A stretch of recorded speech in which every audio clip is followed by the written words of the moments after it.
Squawalata.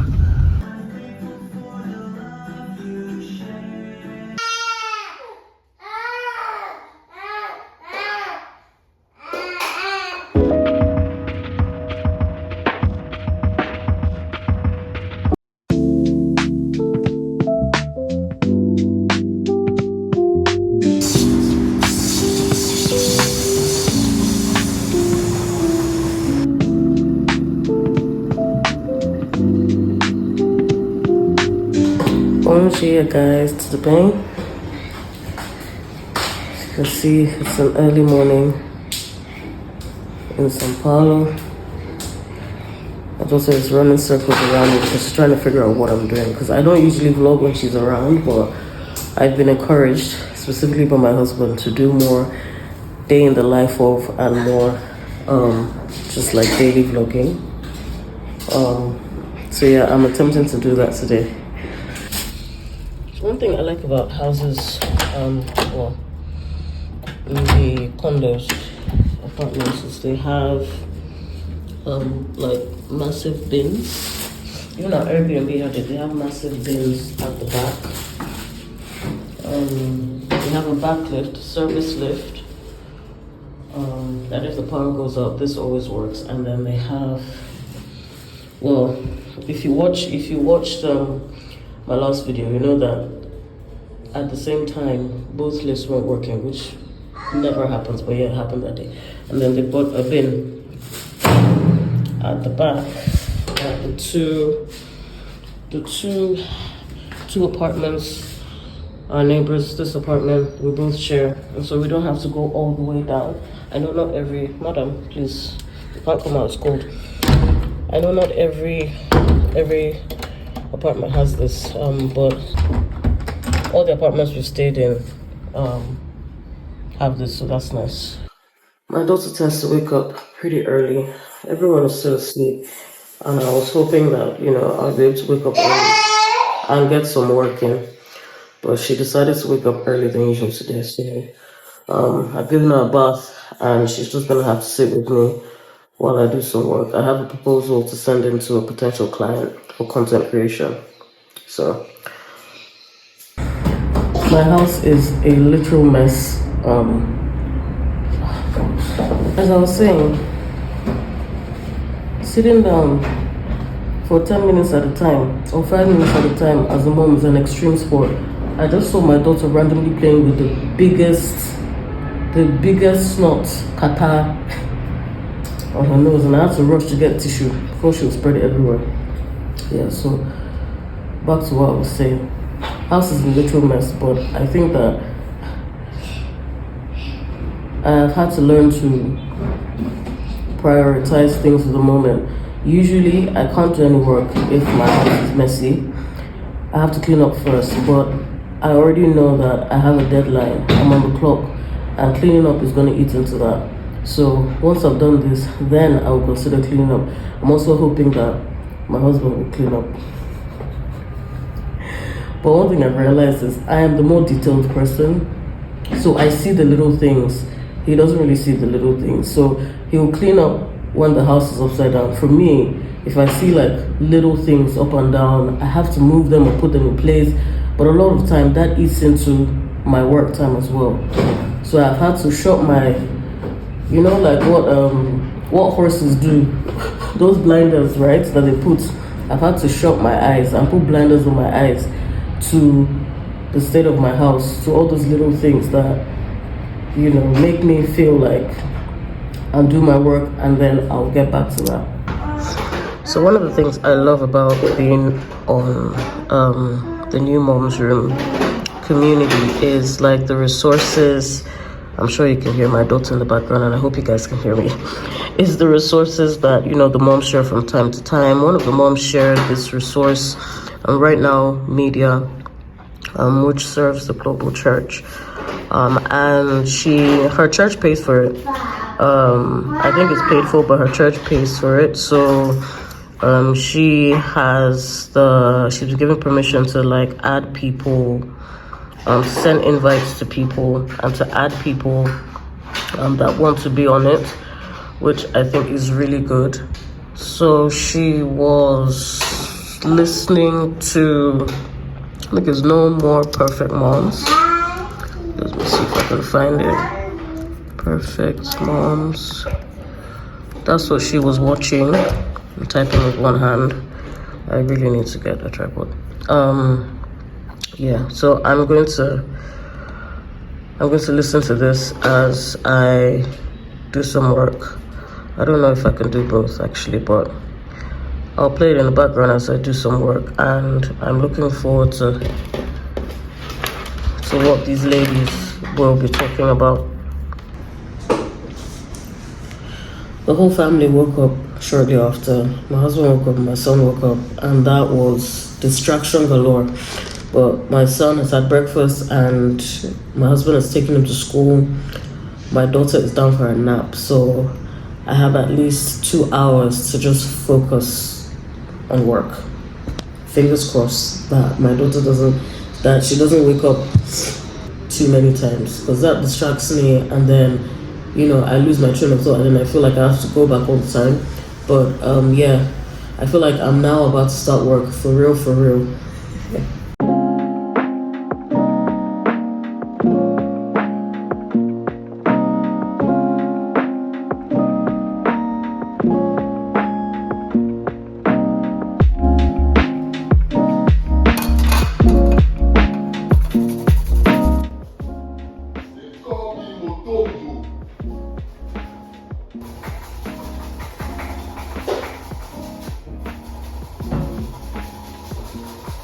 Wow.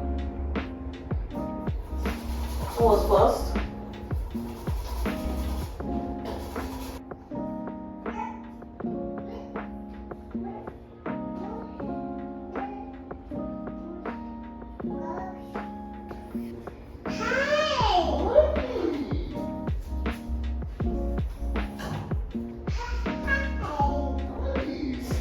Why is the voice cracking? Why is the voice cracking?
So I wanted to talk about screen time, and there's the whole hullabaloo about screen time in our generation. I think growing up, there wasn't really an emphasis on that, probably because growing up I watched TV, but I played outside a lot, especially with my friends. I played outside, sometimes unsupervised actually, and I think that because the world is a bit more dangerous, a lot of people live in apartments. Parents are just not as willing to let their children play outside if it's not heavily supervised. I usually don't let the kids watch TV if it's not a weekend, unless my husband and I are tied up, and like now I have to quickly make tortilla wraps for myself because I haven't eaten today and I'm starving, and my husband is in a class, and I would rather that my daughter is not in the kitchen with me because she would open up the oven doors and do all sorts, and that will slow my process down. I just quickly want to do this and head out, so I put on the TV for her and I check her regularly. But apart from that, it's just the weekend for screen time for the kids.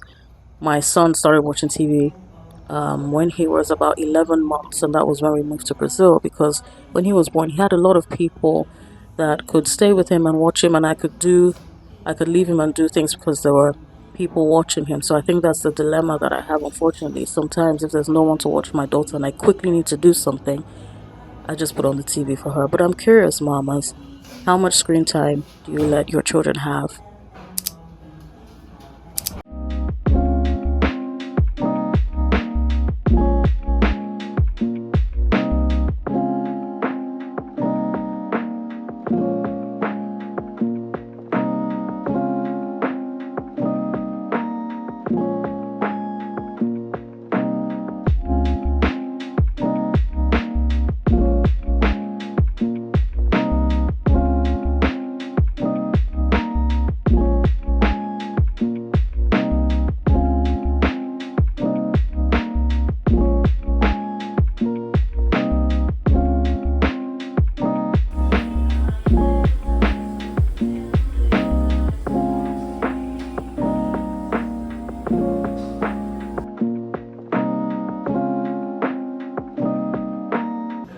Time for a taste test.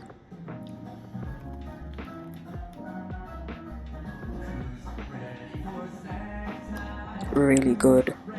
Really, really good. I love tortilla wraps because they're so quick and easy to make, and they fill me. I can have two and I'm good for most of the day.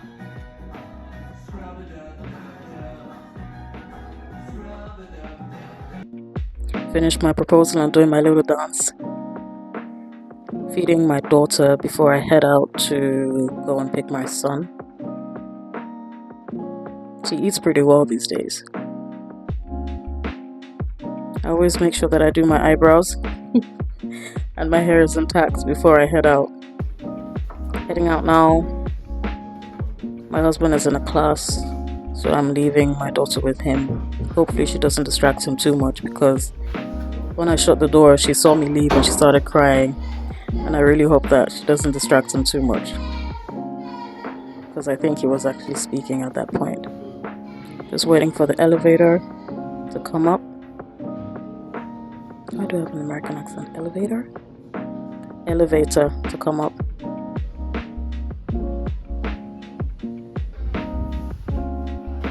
Going in. -4. I always have to remember that it's -4 and not 0. -4 is ground level or street level, and 0 is all the amenities in the condo.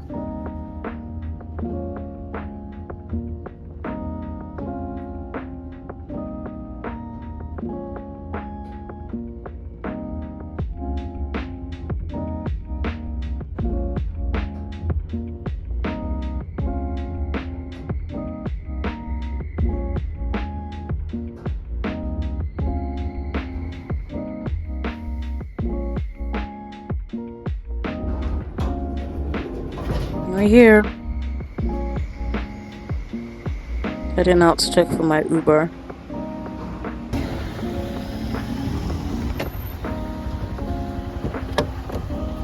Boa tarde.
Eu voltarem. Tchau. Oi, tchau, tchau. Caleb. Sim.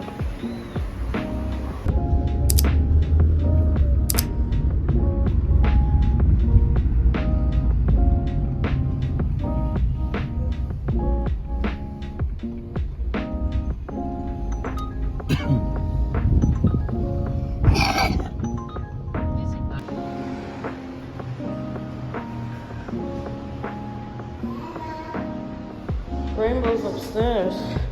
Come on. Huh? Our lift is here. Come. Amino. Yeah, we're home.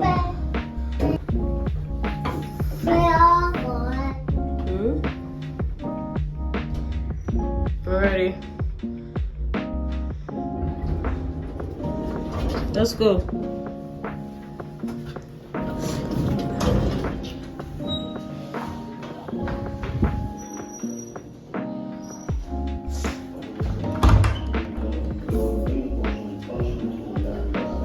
Fighting for my kids to eat this ice cream because if they see me eating this ice cream, they won't let me rest.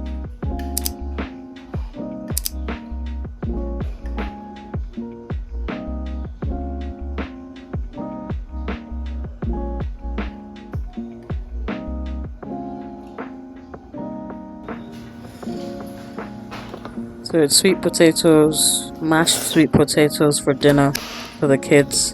Just making that quickly before they get hungry. I think sweet potatoes is a staple and I like it because it's healthy, you know, a lot of fiber, so it's great for kids.